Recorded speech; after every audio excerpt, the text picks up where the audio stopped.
All Right. this other, the graphic stuff, tells you, gives you something of the flavor of the place. And look, where's my finger pointing? There, you Yes. see, and there's Yeah. blood. There's blood. Oh, yes. Yeah, there's Oh, blood. wow. And the blood, I think, Oh, appears on the spines and oh, yeah, yes. Oh yeah. my gosh. This is Oh, a yeah. story of an artist, a Romanian artist, who trained in Paris in the 1930s, thought he was going to be an artist.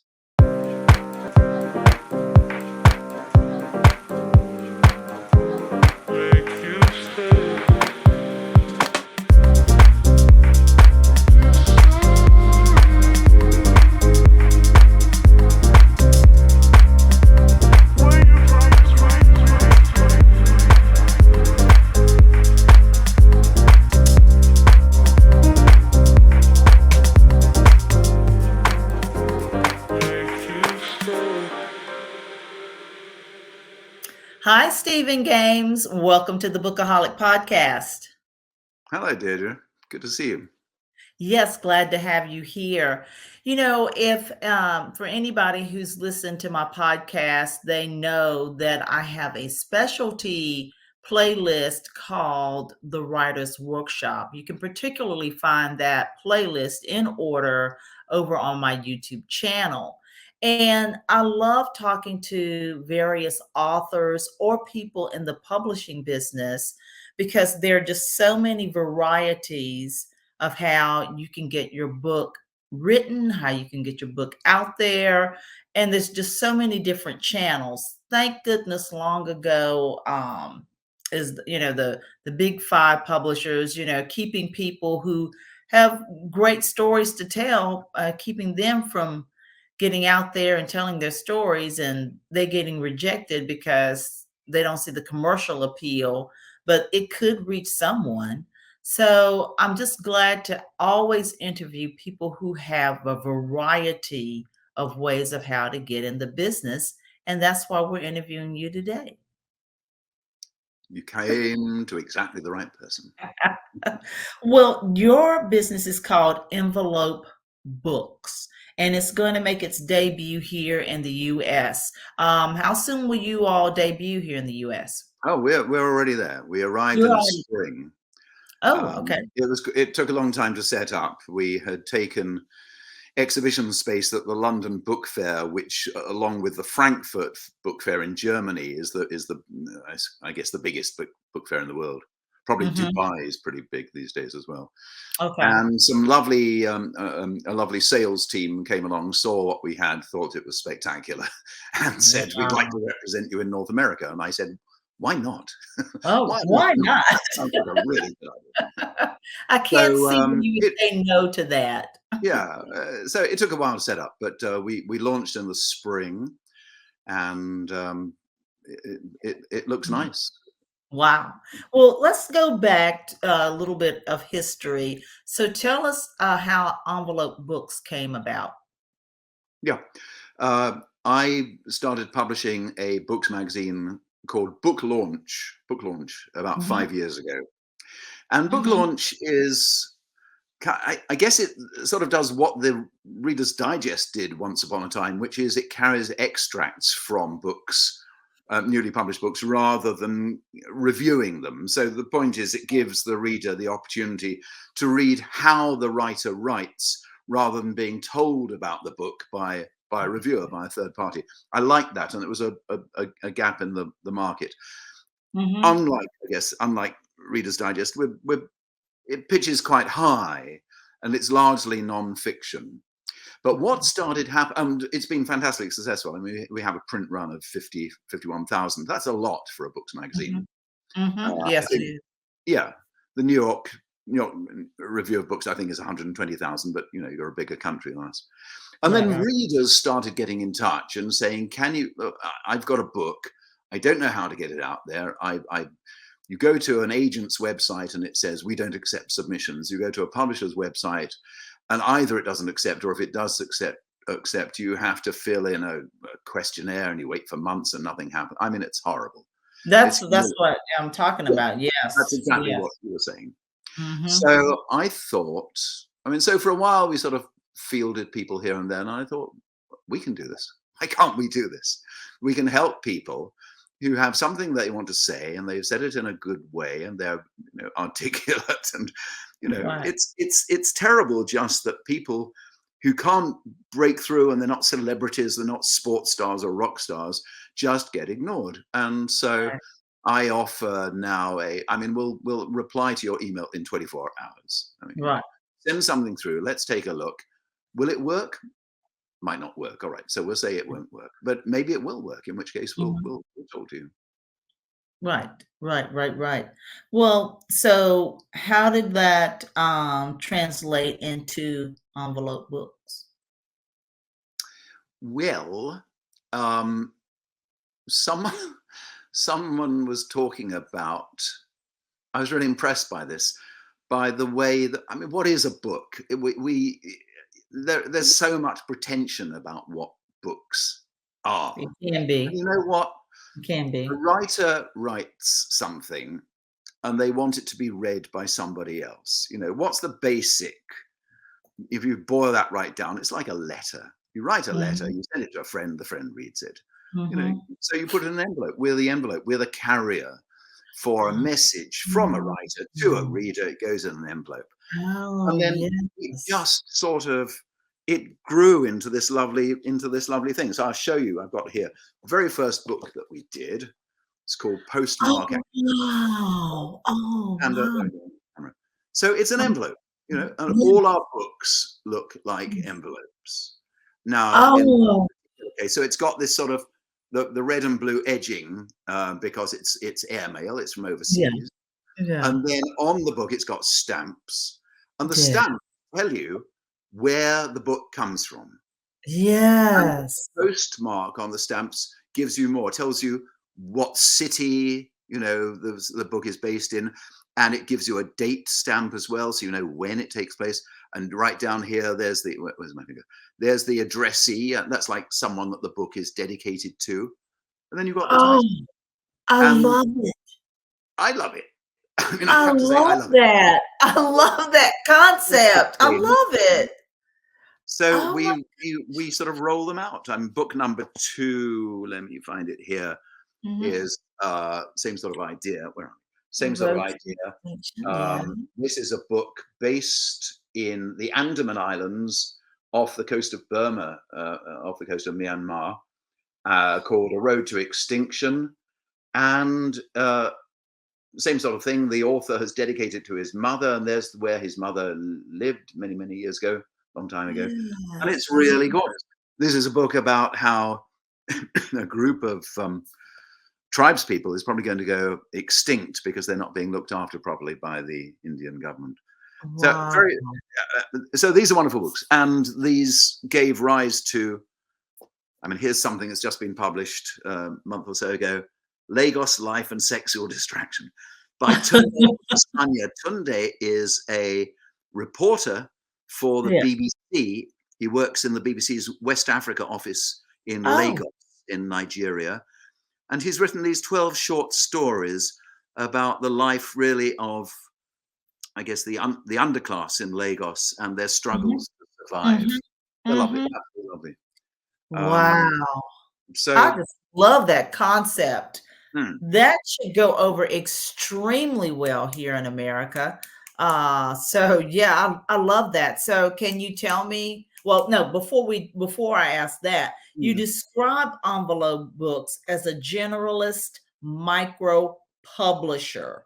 So can you explain a little bit about that so that people can kind of know, well, this is a good fit for me, or this may not be a good fit for me? yeah, you're a good fit for us. Say that from the off. um, okay, generalist means that I'm an idiot as a publisher. Okay. Right?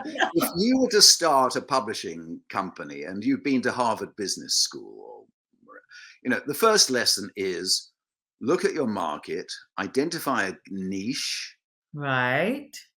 find the answer to the niche, however you pronounce it in American, Mhm. niche, Mhm. and then Okay. develop this little tiny thing that fills the gap.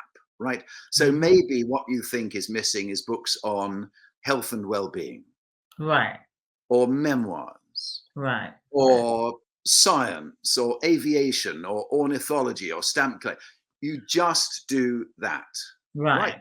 Then you get a reputation for doing that. You get known for it. People come to you when that's what they want, and it just becomes mass marketing.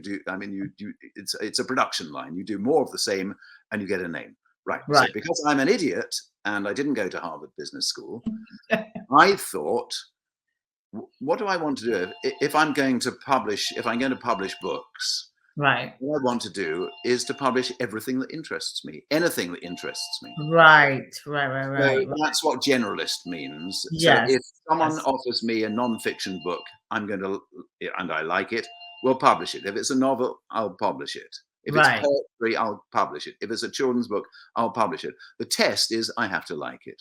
Right. Yeah. Right. Exactly. But you know what makes your envelope books niche? And you have the niche right there. It is your actual presentation. Yeah, exactly. And that in and of itself, the packaging of it, the micro publishing of it is the niche right there. So you do have, that. And it gives everybody an entree into, but aesthetics count too. And Yeah. so you definitely have that. So now, how does one get to you? They hear about you. Let's just say someone hears about you through my interview, my channel. What would they need to do to access your services? And what all services do you provide? Do you just publish the book? Do you all do some editing? What's all involved if you get involved with envelope books? Okay, so I want to flash up a warning to anyone who's watching this. Okay. There is any number of publishing companies who will help authors who are self-publishers, if you like. The bad word for that is vanity publishing, which I think is very rude and offensive, actually. Yeah. And these companies, self-publishing companies, will take whatever is given to them, and they will package it into a book. Mm-hmm. And they take no care of the book. They don't care how it's worded, mostly. There's no attention to the quality of writing. There's no editorial feedback, Right. number one. Right. Number two, they have a way of presenting their books that is really so crude as to be also offensive. Mm-hmm. As far as I'm concerned, I feel that they are taking advantage of the innocence of the amateur, the amateur Right. writer, taking advantage of them, take their money, put it into a cover, make it available. That's it. It's awful, and I think it's a humiliating experience. Except for a lot of writers who go down that route, they don't realize they've been taken advantage of.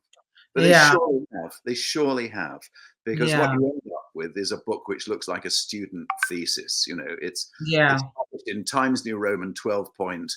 The whole thing shouts out, "I've been self-published." Yes. And Yes. what we do is we have a very, very high level, and I won't bring out a book without this. We have a very, very high level of editorial intervention. I'm a very interventionist editor myself. Every Okay. book that comes in, whether it's got commercial legs or not. And we have two imprints. We have envelope books, which I showed you before. We also have postcard books, which is kind of envelope light. And envelope light is for people who, they've written a memoir. It's never going to be commercial. It's never going to get in the shops, but they want to distribute it to 50, 100, 200 friends and family. That's fine, and they should. But even books at that lower level of ambition, they want to be done really, really well. They want to be done conscientiously. So we get involved. We talk to the writer. The book will go off to a copy editor to make sure it's spelt right. The grammar is right. It's literate. It makes sense. It doesn't make, fundamental blunders. It tells the truth. There aren't falsities. There's fact checking and so on. And then we wait. We got a finished script. Only then will it get typeset. Only then will the pages get laid out. And then we go for a second round, which is proofreading. Right. Sometimes when you get the book designed, that'll gremlins have come up, like when you have a couple of words at the top of a new page, which you should never have. So we Right. have to deal with that. And then we design the covers, and then we make it available. Now, Got you. what your self-publishing publishers will then do is say, right, that's it. We've done our job. We put it up on Mhm, Amazon, make it available. Amazon, job mhm, done. mhm, And mhm, mhm. we go further than that. I mean, we even if it's not going to go anywhere, we have a conversation with the author, and we say, look, do you want to market this? Do you want it to get known? We can Right. do, we can Twitter it, we can do TikTok, we can do Instagram, we can do Facebook, Mhm. we can take adverts in book magazines, we can, we get word of mouth going. Right, right, So right, right. it's a way more comprehensive service, and guess what? It's cheaper than most of the big boys. Yes, yes. Well, what would be the range, if you could tell us the range of getting involved? And would you have to, and just because you approach you guys and you Yeah, take a yeah, person in, are there yeah. different tiers of how you can get involved with envelope books, or is it just one tier? Well, I would say that typically it's going to be about between about $2,000 and $3,000. Okay, The okay. whole project, That's a the whole good price project. point. Um, and then there are, I mean, obviously, marketing. You, you know, however much money you've got is never enough. Right. So that's a conversation. But you don't have to do marketing. You can do your own marketing. A lot of Yes. authors can do this themselves, and a lot of authors write, and this becomes their big life's project. And Right. I mean, I've got someone now, Fatima Mhm, Kara, lives in mhm. North Carolina. Oh. Half the year lives in Zimbabwe, the other half of the year, and she's absolutely Mhm. amazing. And she is a force of nature. I mean, she's getting Wow. word of mouth on this wonderful story about an Indian Muslim family living in what is now Zimbabwe, what was then Rhodesia, in Bulawayo, in the Oh. 1940s, 50s, and 60s, and the problems that they had establishing themselves, fighting white racism that existed in those days, their relations with the Black African community, but also Mhm. the tensions inside their own family, where very Wow. progressive, modern mummy uh, wants the best education for her daughters, and the father is traditional. The father doesn't want it, and he says, you're going to make our daughters unmarriageable. Oh, wow. That Oh, sort of I'd thing. love to have a copy of that book. Well, yeah, get And one sent to you. The Train House on Lobingula Street, which is in Bulawayo. Great book. And Fatima is really working extra hard to get that book known. But that wow, book is available. I mean, that book is out. You can get it in the bookshop. The wow. simplest way is we don't is not to print books and make it only available as an ebook. I don't like doing that. I mean, I like the thing. I really love the object. Yes, Don't you? I do Don't you? too. I do too. Now, so, 2 things that you've Yeah. mentioned, and I always say this to just about everybody I talk to. I do judge books by their cover.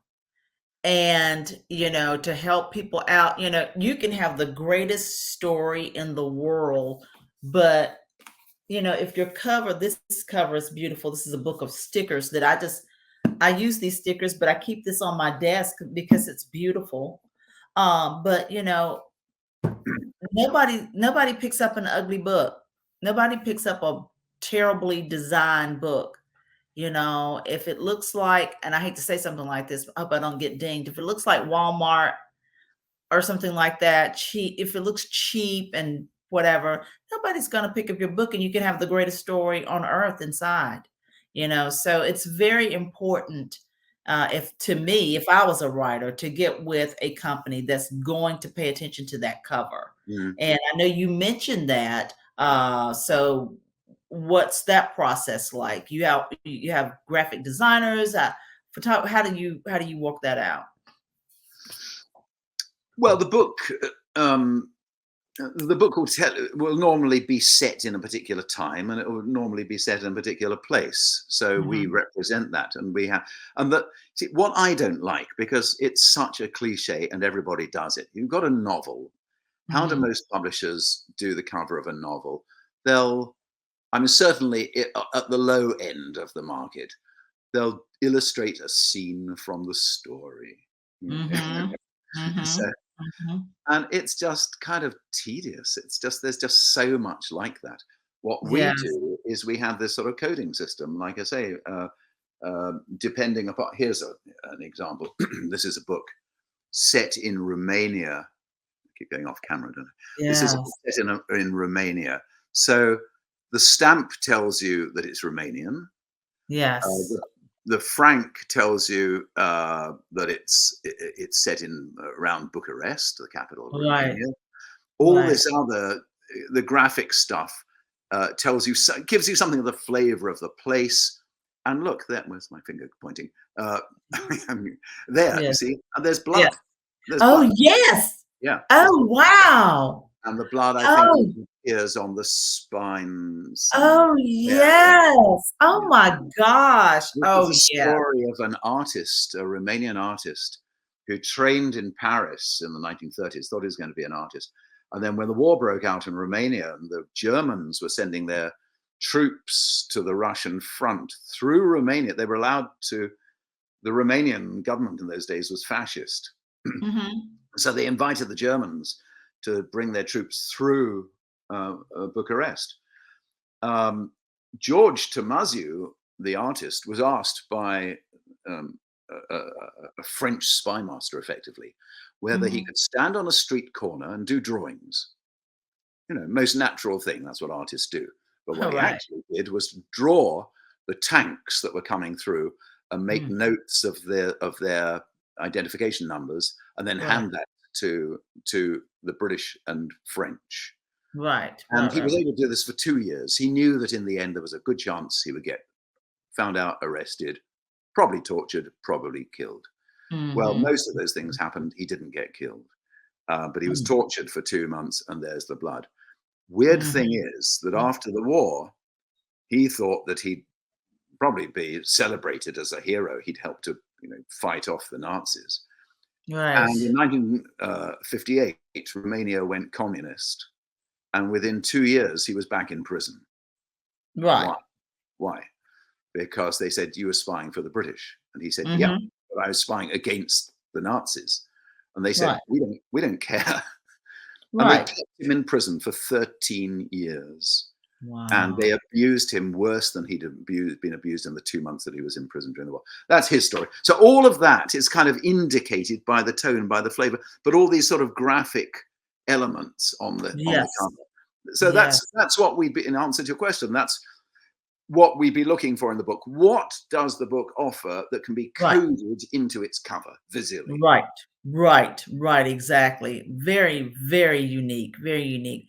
So now everybody always wants to know how to get in touch with my guests. Yeah. So tell us a little bit about your social media, your website, where you are on social media. How can people get in touch with you Yeah. with Well, Envelope Books? the very easiest thing is go online. We're EnvelopeBooks, all one word, .co.uk. The domain, that's the typical, we're based in London, in the UK, right? Right. So the typical domain ending, you in America, you have .com, we have .co.uk. Mhm. Got it. Got it. Got it. EnvelopeBooks.co.uk. There you'll see all the books we've done since we set up. We've only been in business 2 years. All the books we've done since we set up. Mhm. And you'll see a way of getting in touch. But if you want to, if you've got a very good memory, it's editor@envelopebooks.co.uk. You get in touch with me. Yes. Well, for those who don't have a good memory, like myself sometimes, we're going to have your contact information and website in the That'd be great. podcast show notes and in the video description box on our YouTube channel. Well, So I thank really you. appreciate it. Stephen Gaines, thank you for introducing us to Envelope Books. I think this will be a great service. It's been an honor being on your show. Thanks so much.